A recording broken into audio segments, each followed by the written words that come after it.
Om Ajnanatimirandasya Jnananjanan Shalakaya Chuksurunmilitam Yena Tasmai Shri Gurave Namaha Gurave Gaurachandraya Radhikaya Stadalaye Krishnaya Krishna Bhaktaya Tadbhaktaya Namo Namaha Narayanam Gunum Vande Saranyam Bhakta Bandhavam Gauramanu Purnam Radha Dasyam Pradayakam Rupanugacharya Varyam Rupa Manjari Preshtakam Patita Pavana Bandhavam Yugacharya Narayanam Vanchakalpa Tarubhyascha Kripa Sindhubhya Evacham Patitanam Pavanebhyo Vaishnavebhyo Namo Namaha Namo Mahavadanyaya Krishna Prema Pradayate Krishnaya Krishna Chaitanya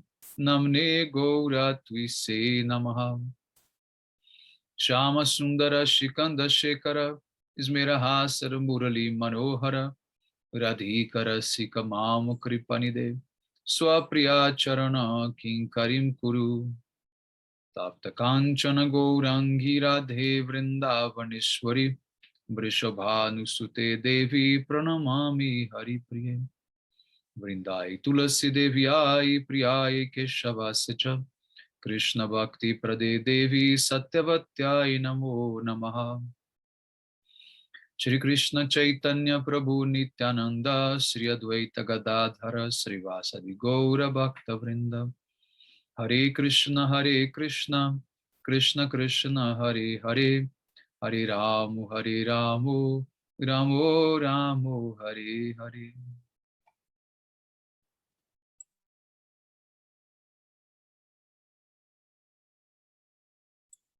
So first of all, I begin offering my most humble obeisances to the dust of the lotus feet of Paramaradatama Sri Guru Pada Padma Nita Lila Pravishta Om Vishnu Pada Paramahamsa Parivrajikacharya Ashtotara Sata Sri Madhu Shila Bhakti Vedanta Narayana Goswami Maharaj Shila Gurudeva, and to my most worshipable Shikshan Sannyasa Guru Nita Lila Pravishta Om Vishnu Pada Paramahamsa Parivrajikacharya Ashtotara Sata Sri Madhu Shila Bhakti Vijnana Bharati Goswami Maharaj, and to all Shirupanava Gauriya Guru Varga, to all Tridandi Sannyasis, Brahmacharis, Vaishnavas, Vaishnavis, and to all the assembled devotees here today, my most respectful obeisances.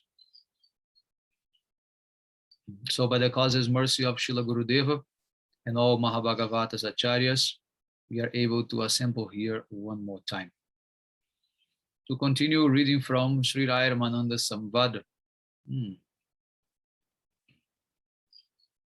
So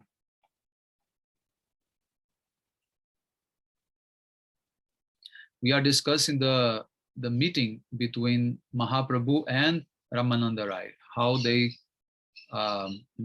met already, and they had the first impression, of each other. They embraced each other. They fell on the ground in ecstasy, and all the servants of Ramananda Rai, they became surprised how this big sannyasi like Chaitanya Mahaprabhu, like a Brahmin sannyasi, is embracing someone who is a low caste person like Rai Ramananda. And so that was more or less the situation that we left last time. So let us continue. 8.37. Tomara kripai tomai karaye ningdoi karma sakshadishwara tumi ke jane tomara marma. Your mercy alone makes you perform this commendable act. You are directly the Supreme Controller himself. However, you are controlled by bhakti. Who can understand your true purpose? So Srila Prabhupada says that it is improper for sannyasis to see materialistic persons or to associate with Shudras. But being controlled by his own mercy, Mahaprabhu did not consider Sri Ramananda's position as a Shudra. Thus, he performed the despicable act of touching him. being controlled by prema. Bhagavan has indeed performed dishonorable acts repeatedly, such as becoming the chariot driver of Arjuna, eating the remnant fruits of the low-born woman Shabari, and associating with the humpback woman Kubja. So for bhakti, for the basis of bhakti, there is no any other distinction about varnashram, nothing. Even if you are outside of varnashram, it's not going to be taken into account if you have bhakti. Just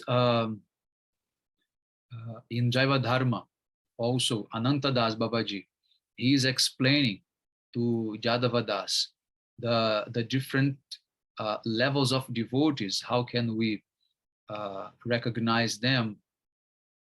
And he said that, and Jadava Das asked, what is the level, how can we judge the level of a Grihastha devotee who is outcast, but who is practicing bhakti, and who is actually following Varnashram Dharma but not following bhakti? Then Ananta Das, he answered like that. Those who are outcast, if they are practicing bhakti, they are superior to those who are following Varnashram Dharma but not following bhakti. They're not Vaishnavas. But from the material point of view, those who are not performing any bhakti at all, they're all to be considered fallen, being them in Varnashram or not. But those who are not following bhakti, at least they are in Varnashram, they are somehow superior, because at least they follow some regulative principles, different from the outcast people. But from the spiritual perspective, if both are following bhakti, then they should be considered in equal terms, equal level, because bhakti is the measurement, not varnashram. So this is the proof that, one of the proofs that in the Vedic system there is no such type of discrimination against anyone because of caste. This idea, this conflict, it was constructed by the corrupted members of the Varnashram, who wanted to protect themselves there in power, in hierarchy. So they have developed this type of understanding that the caste is to be measured by birth, not by quality. But Chaitanya Mahaprabhu, he comes to again, destroy this misconception and try to put things again in normal scale. It means that we should judge everyone by bhakti. Chaitanya Mahaprabhu used to say, Jeva Jai Sai Boro. Means those who are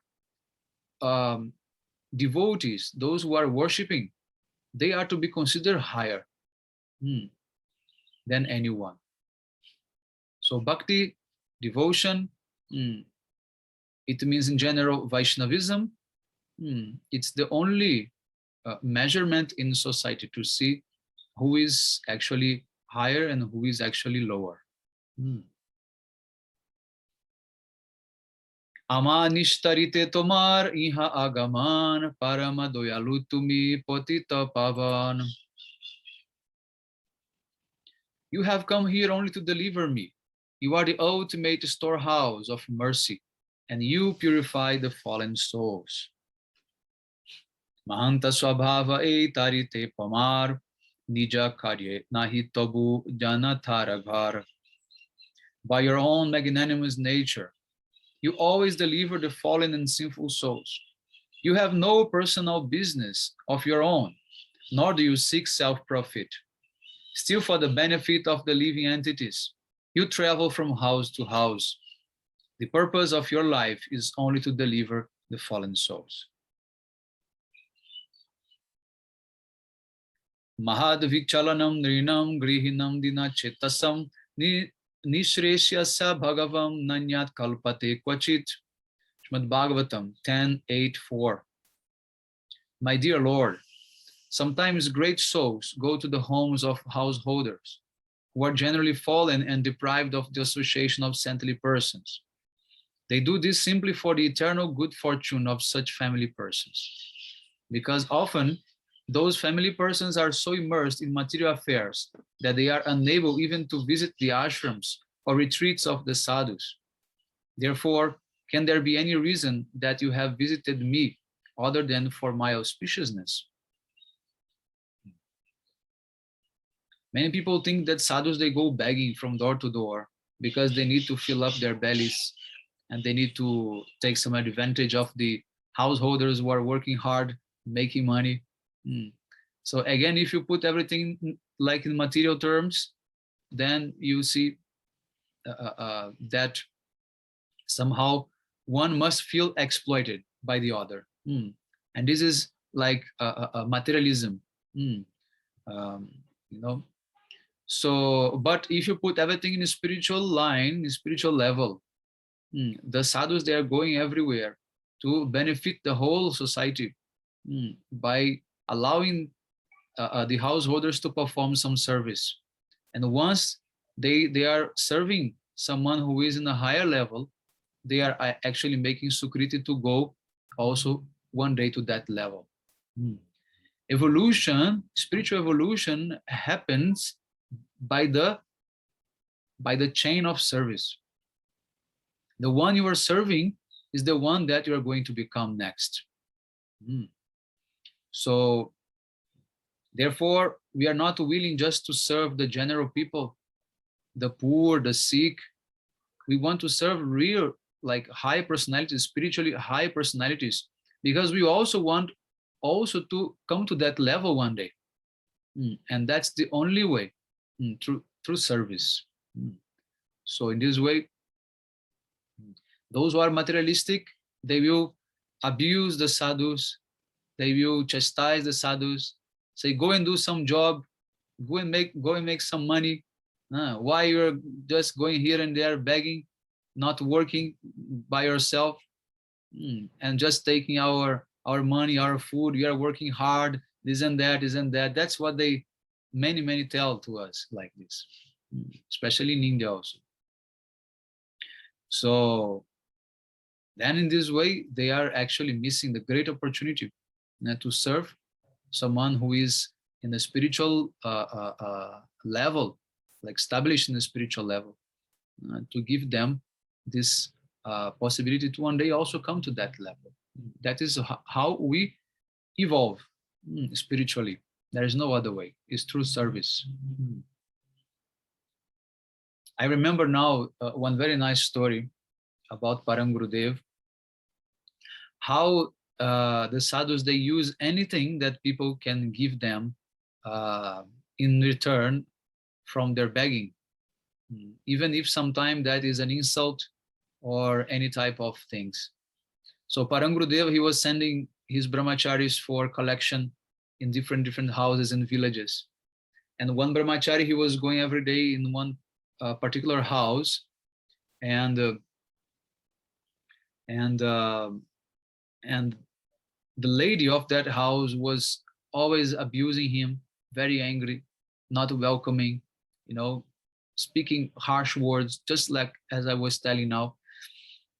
And go find some job, go to work, don't be lazy, all these things.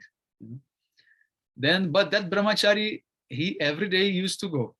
He never gave up. So one day that lady was very angry. Why come again? I told them not giving anything. Then she was like mopping the house in West Bengal. Those clay houses, they need to be repaired, often. So what they do, they put in one small bucket, water mixed with clay and cow dung, and with a torn cloth, they will spread again on the walls the outside walls and the floor of the houses, so that that thin layer of clay can again come, to the walls. Otherwise, the house is, like falling apart. So this is how they maintain these houses. They always be like the smooth surface. So she was doing this work at home. And when she saw that brahmachari, she took that very dirty cloth full of cow dung and clay and thing, and she threw on him. And what that brahmachari did, he collected that cloth, and then he took back to Devarana Gaudiya Math. And then he told to Parang Gurudev everything what happened. And then Parang Gurudev said, okay, no problem. Wash this cloth very nicely until it becomes very clean, and make some strips out of that cotton, soak in ghee, and offer every day to Thakurji one lamp. When all the lamps will be finished, you should again go to the house of that lady and beg from her. So in this way, that brahmachari, he did like this. And after those days of offering that ghee lamp, he went to the house of that lady. And as usual, he used to come to the gate and call, Radhe Shyam, Radhe Shyam, oh ma, Bhiksha dao, ma means mother, please give Bhiksha. This is how we say in Bengali, And then that lady came out of the house completely changed, and very affectionately and in humble mood, she asked forgiveness from that brahmachari, and say, please come inside. I'm sorry that I mistreated you so much. Today I'm going to give you, donations, and every day if you come, I will definitely give you something.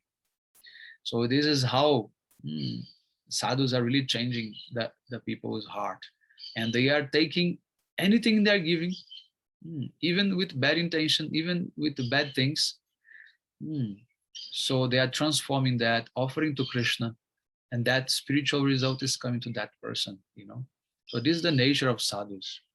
They never feel that they are being,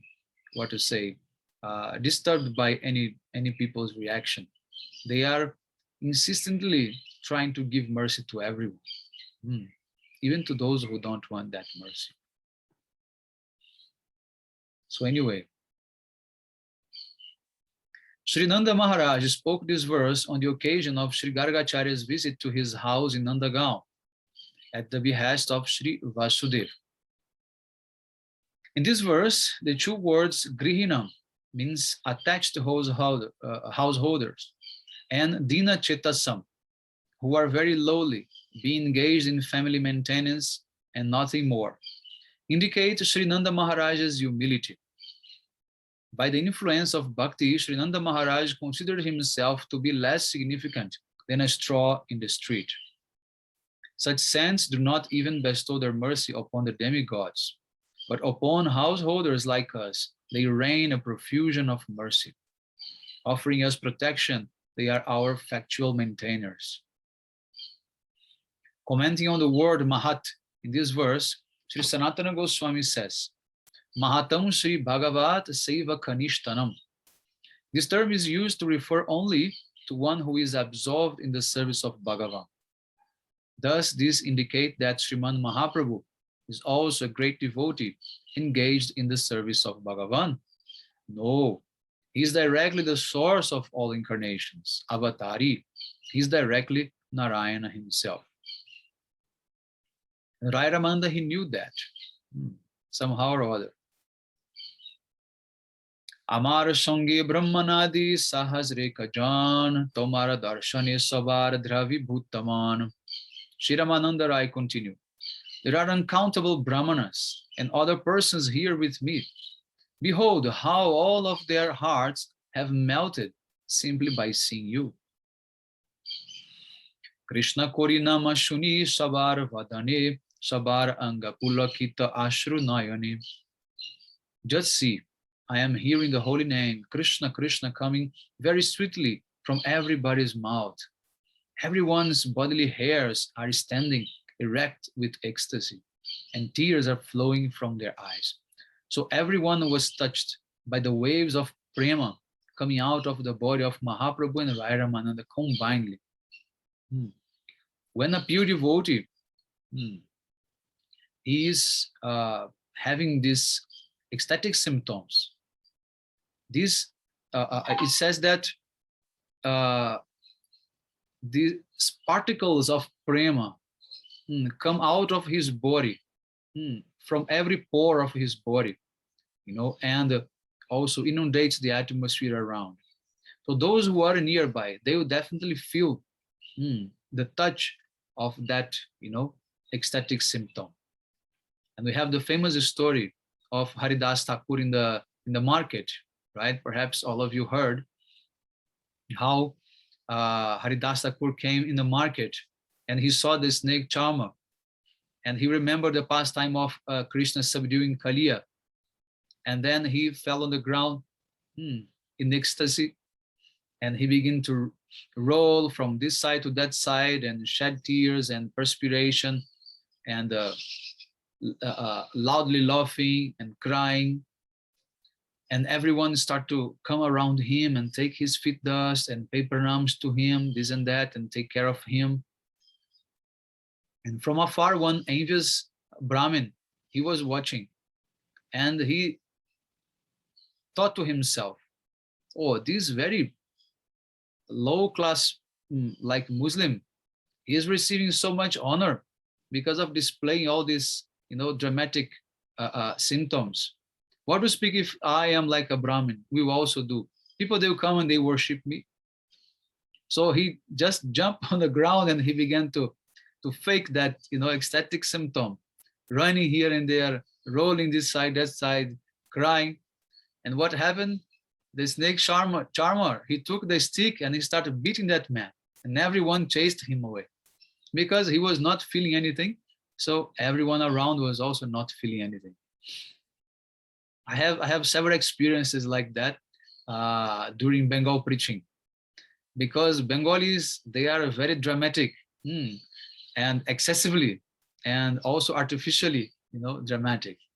And there are these professional kirtaniya groups which are meant for this type of drama. But the common people, they think this is true. They think they're shedding tears of love, of bhav, and many things like that. So in our, tours for like in Bengal villages, preaching here and there, we usually meet with such type of people. And we just feel like laughing inside, we not be like touched by any drop of like spiritual sentiments, nothing. And we just used to look, at each other, like all the brahmacharis, and just laugh inside because it was really funny, really funny.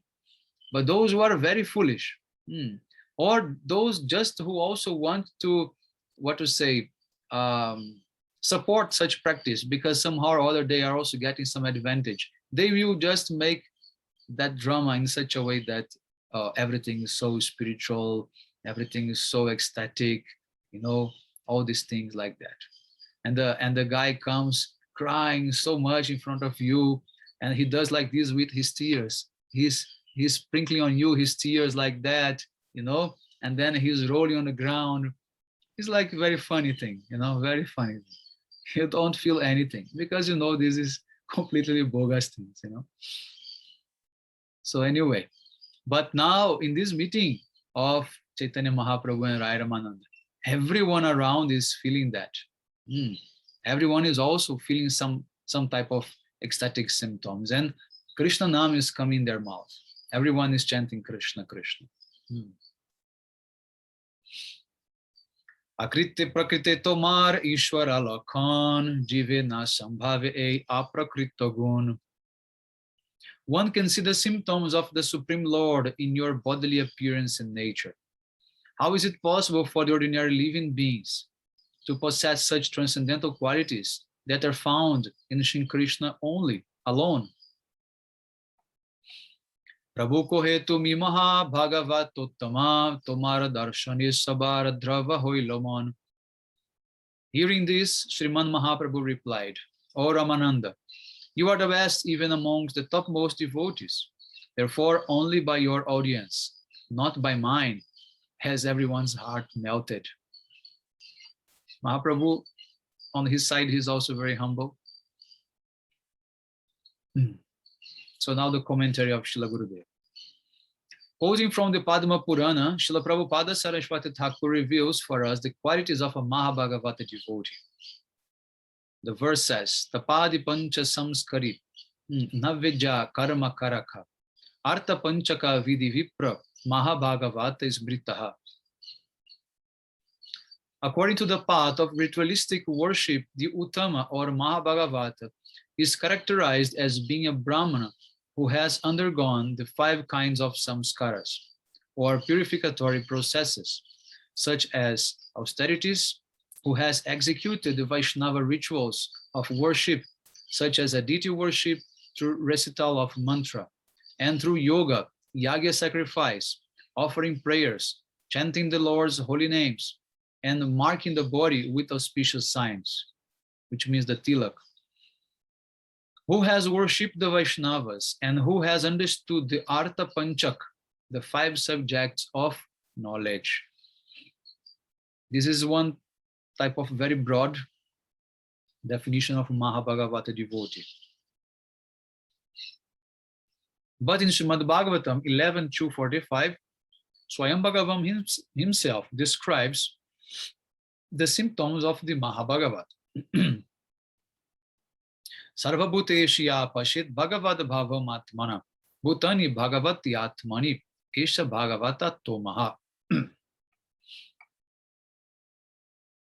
My devotees see me as the soul of all souls within all living entities, and they see all living entities within me. Since they see me in all life forms, they give mercy to all beings.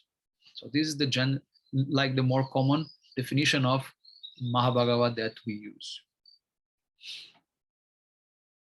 Anera ki kotami mayavadi sannyasi amihato mari sparshe Krishna preme bhashi. What to speak of others? Although I am a mayavadi sannyasi, I also am drowning in the ocean of Krishna prema simply by touching you. Purport of Srila Gurudev. Sriman Mahaprabhu is calling himself a mayavadi sannyasi in order to reveal himself as an insignificant and worthy of rejection. It is well known that he received initiation into the 10-syllable Gopal mantra from Sri Shura Puripad. Before taking sannyas, Sriman Mahaprabhu very cleverly chanted the Vaishnava mantra into the ear of Srila Keshava Bharati, thus giving him initiation. In this way, he transformed him into a great devotee. Upon receiving those mantras back again from Srila Keshava Bharati, Sriman Mahaprabhu maintained the proper etiquette in regard to accepting a spiritual master during his manifest pastimes. A Mayavadi sannyasi is a follower of Advaitavad, monism, the school of thought that is opposed to bhakti. Chaitanya Mahaprabhu, however, was never a Mayavadi sannyasi in his manifest pastimes. So Mahaprabhu, sometimes he does some pastimes which becomes very dubious.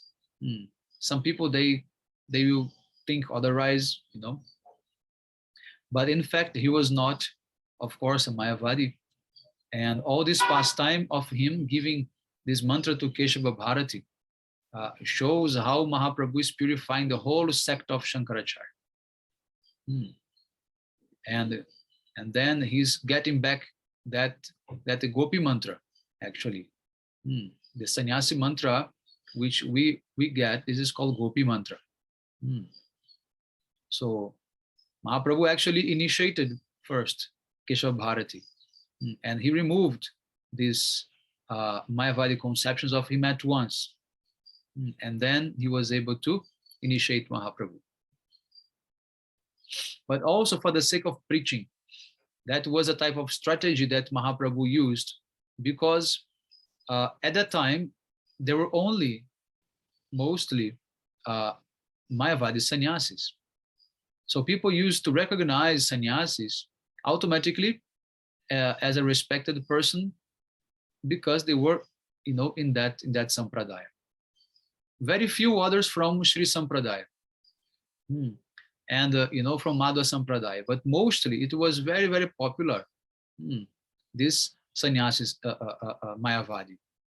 So in this way, Mahaprabhu, he took that as a way of getting attention from the society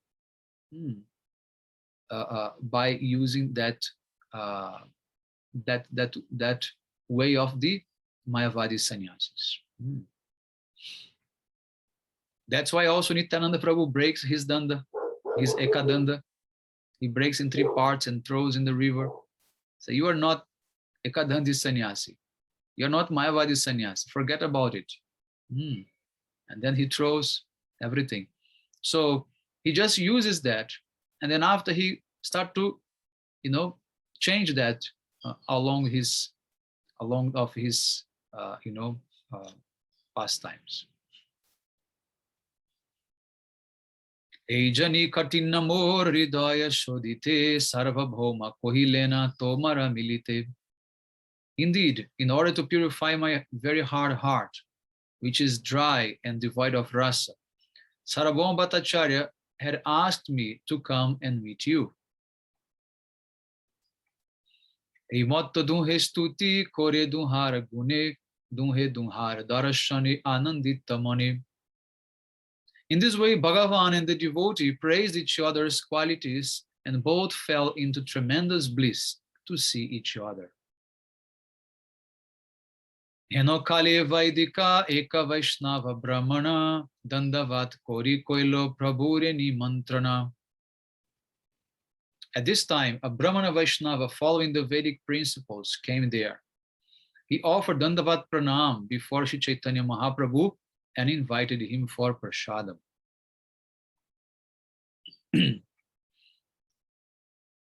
in the footnote, Gurudev writes, Sashtanga Dandavat Pranam, a respectful obeisance executed by prostrating 8 limbs of the body, namely the thighs, feet, hands, chest, mind, head, voice, and closed eyes, by falling flat like a stick on the ground. So this is called Sashtanga Dandavat Pranam. The Dandavat means completely flat on the ground, touching 8 parts. This is called Sashtanga Dandavat Pranam.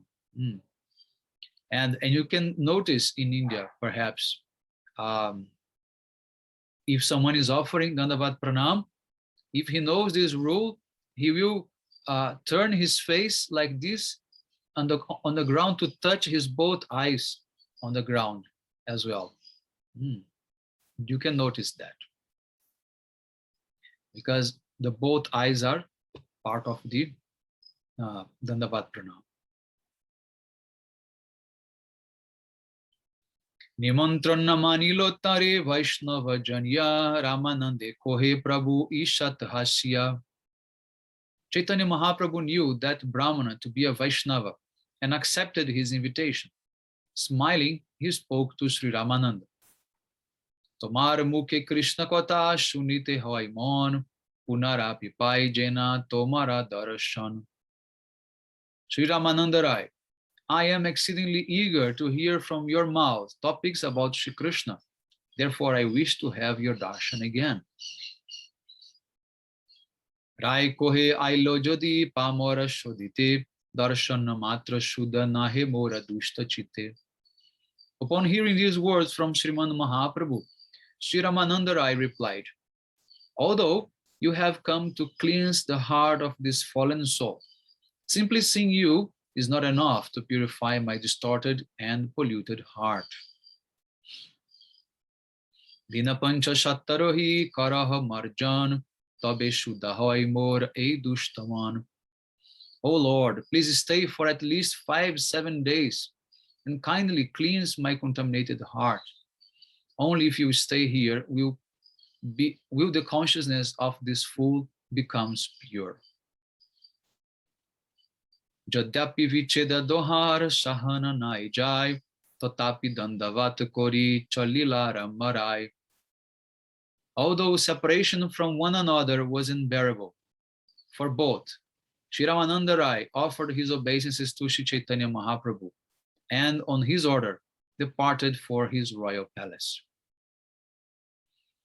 Prabhu jai sai vipra ghare biksha koilo, dui janar utakanta asis sandhya hoilo. Sriman Mahaprabhu then went to the house of the Brahmana and accepted alms, meaning took prasadam there. Both the devotee and Bhagavan were eager within their hearts to meet each other again. Then evening came. Prabhu snanna krita kori achena vasya ekabritya sangerai milila ashya. After finishing his bath and performing his sandhya, evening Gayatri mantra meditation, Sri Chaitanya Mahaprabhu sat and chanted Harinam, waiting for Sri Ramananda Rai. Then Ramananda Rai, dressed as a common person and accompanied by one servant, came to meet him. Purport of Gurudev. Srila Bhaktivinoda Thakur says that a sannyasi bathes and chants the appropriate mantras 3 times per day, morning, midday, and evening. Hence, at dusk, according to the injunctions of Shruti, Sri Sachinandana sat down and chanted Harinam after taking bath and chanting the Sandhya mantras, otherwise known as Anik. So you must have heard this Anik. It's very common in India. Devotees say, I'm going to do my Anik instead of I'm going to chant my Gayatris like that. They say Anik.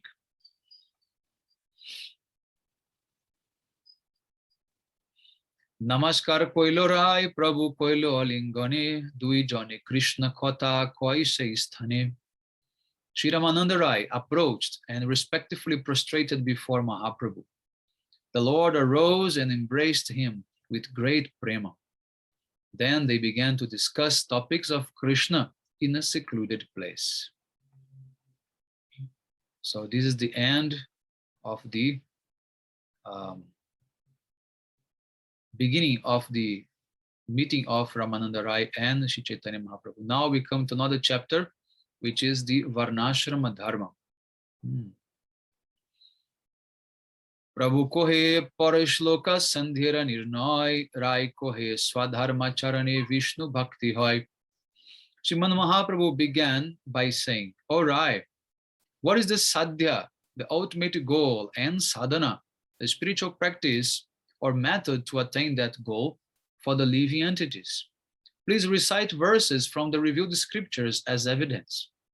Receiving the order of the Lord, Ramananda replied that the verdict regarding the ultimate goal of life is to perform Vishnu Bhakti, devotional service to Lord Vishnu, by executing one's prescribed duties according to his social position.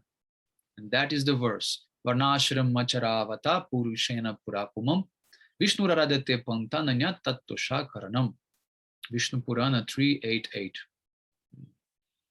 Lord Vishnu, the supreme controller, is worshipped by those who properly execute the system of prescribed duties according to one's varna and ashram. Apart from this, there is no other way to satisfy him. So now, first question. Now starts real like Ramananda Samvada. This is the first question and the first answer. So Mahaprabhu puts to Ramananda Rai, what is the highest goal and what is the process for achieving that goal that everyone should do to satisfy the Supreme Lord? Ramananda Rai, he answers, following the Varnashram Dharma, following the rules, regulations of Varnashram Dharma, this is the only and best way to please Lord Vishnu. And then that is shloka that he mentioned, Vishnu Aradite Pantanyat Tattosha Karanam. That is the best way. But now Mahaprabhu, he's not going to become satisfied. And he's going to say, no, go a little further. Age kohoar. And then now, one by one, Rai Ramananda, he's going to make one step higher than the other previous one. regarding goal, sadhya, and regarding sadhana, the practice. Okay, both are going to change one by one, going higher and higher. The purport of Srila Gurudev. Vishnu Bhakti, devotion to Lord Vishnu. Srila Saraswati Prabhupada says that bhakti is indeed most pleasing and valuable for the human race. Apart from this, all else is undesirable and unsatisfying. Only the soul endowed with bhakti can accept Sri Bhagavan. By the continuous performance of Jnana Mishra Bhakti and Karma Mishra Bhakti, then gradually a special kind of realized knowledge, which pertains to the topmost form of bhakti, means Swarupa Siddha Bhakti, awakens. In Sri Bhagavad Gita 18:46, Sri Krishna says, Swakarmanatam abhyarcha siddhim vindati manavaha. Mankind can, by the constant performance of his own duty, attain all perfection. All forms of life arise from Bhagavan, and this world itself expands from him alone. Even knowledge of this makes a man favorably inclined towards Bhagavan. The supremely pure disciplic succession, or parampara, of the path of devotional service is sanctioned by Bhagavan, Bodhayana, Tanka, Dramida, Guhyadeva, Kapardi, and down to Bharuchi in the disciplic order. It is stated in the Srimad Bhagavatam 6.3.22, Bhakti Jogo Bhagavati Tam Nama Grahanadibi. This verse is how it says, Etavam eva lokesmin, pungsandarma parosmita, Bhakti Jogo Bhagavati Tam Nama Grahanadibi. The best practice for all devotees, this is bhakti. And how this bhakti begins with chanting. So that devotional service, beginning with the chanting of the holy name of the Lord, is the ultimate religious principles for all human beings. Pumsa dharmo parasmita. For all the human beings. In this verse, the term Bhakti Yoga alone is capable of conveying the desired meaning, but the word Bhagavati has also been used. The special meaning is that an endeavor may be called Bhakti Yoga only when the limbs of devotion, such as chanting and remembering the holy names, are performed to please Bhagavan. That type of Bhakti Yoga is capable of bestowing Prema Bhakti. Why is that? He's making this distinction because we have Karma Mishra Bhakti and Jnana Mishra Bhakti as well. And those practices are unable to please Bhagavan completely. Therefore, it has to be make this clear distinction, because one is Shuddha Bhakti and others are not Shuddha Bhakti. One is unable to apply the name Bhakti Yoga even to such activities as Shravana and Kirtana when they are performed with intentions other than the desire to please Bhagavan. It is never possible to achieve the fruit of Prema Bhakti by this. Only after the attainment of Prema may it become possible to reach the stages of Sneha, Man, Pranaya, etc. In devotional literature such as the Srimad Bhagavatam and the Narada Pancharatra, use of the word Bhakti exclusively indicates pure Bhagavat Bhakti or devotional service to Bhagavan.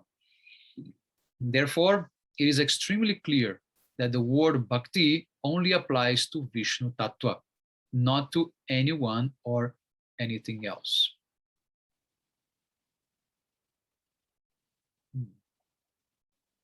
It is only possible to know what to do and what not to do by consulting the scriptures. This is why Sriman Mahaprabhu asked Sri Ramananda Rai to quote evidence from the scriptures. The definition of sadhya or goal is desired object, abhishta vastu. Sadhana, duties pertaining to the soul, is defined as service that is pleasing to Shri Krishna, who is Savior, he who is to be served. Only divine love for Krishna, which is utterly devoid of any desire for one's own happiness, is the true goal of the soul, as per the soul's constitutional nature. So this is already like summarizing the whole book, and Gurudev is already explaining what is going to be achieved by the end of the questions of Sri Chaitanya Mahaprabhu, that we must come to the point of Shuddha Bhakti and Abhilasha Shunyam. We have to come to that point. Otherwise, there is no practice which can actually please the Supreme Lord in a complete way.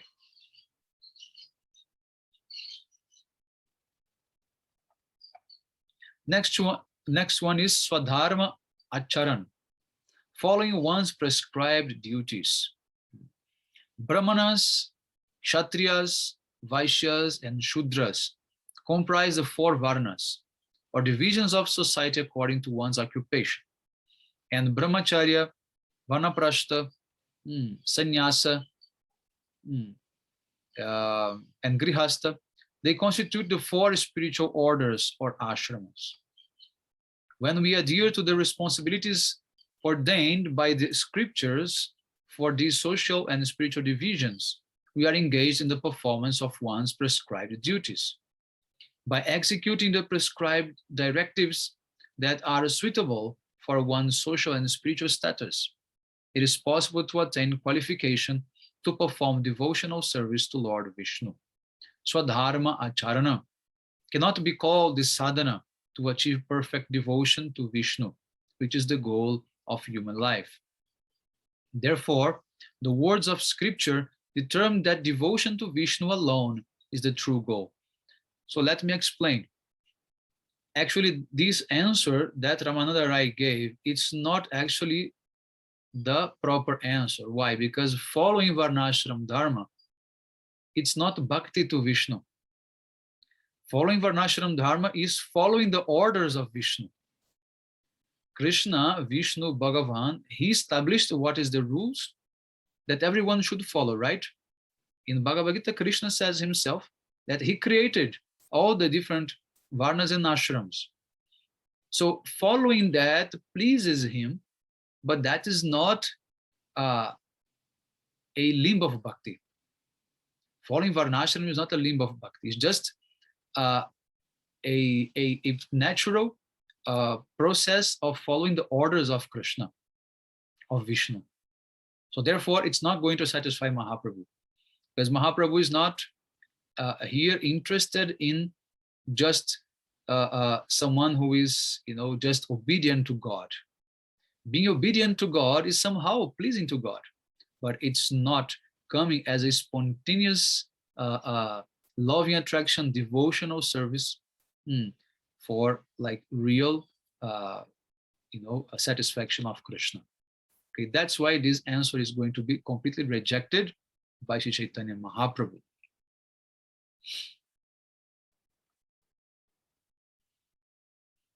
Bhagavan Vishnu is pleased with the worship that is performed by executing the duties prescribed for one's social and spiritual status, which are determined by one's conditioned nature. Srimad Bhagavatam lists the respective constituent qualities of each of the 4 social divisions. So there is a huge, very big shloka, many shlokas from Bhagavatam. I'm not going to recite them. But here, the translation is that he gives all the symptoms of the Brahmana, who is to control the mind, control the senses, perform austerities, cleanliness, etc., etc., and devotion to Bhagavan. Then the Kshatriya, he must be powerful in battle, heroic, patient, this and that, protect the citizens. And then the Vaishya, he should be devoted to the demigods, to the spiritual master and Bhagavan. He should, develop his wealth, and be very expert in trade, etc. And then you have the Shudra, who should serve all the other 3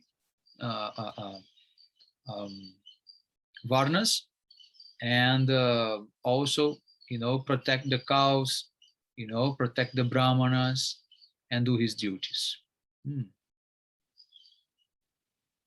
So in the same way, now there are these four ashrams, Brahmacharya, Grihastha, Vanaprastha, and Sannyas. And all of them have their also different designations and qualities like that.